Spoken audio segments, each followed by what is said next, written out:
a lot of the people in America would have been limited in what they were seeing in terms of the news coming from Australia during COVID. And I think they wanted the world to see the tyranny that came upon us. They wanted to see that Australians just laid down and took it, you know, but that's not the case. Why do you think someone like me ended up in prison?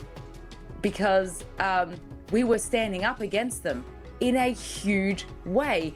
In fact, I think that they had to put the foot down even harder because we weren't complying.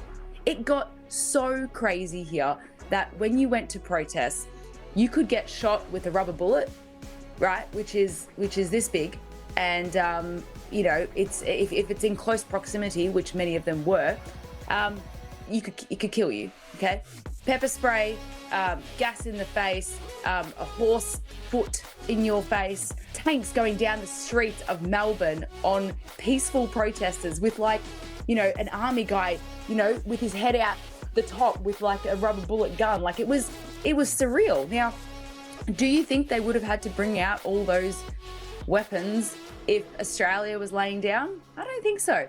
There's also in Canberra, we had a protest there, and I don't know if you know the landscape of Australia, but Canberra is our capital city, but it is just like, because the government's there, it's actually in the middle of nowhere. Some people drove 40 hours non-stop to be at this protest.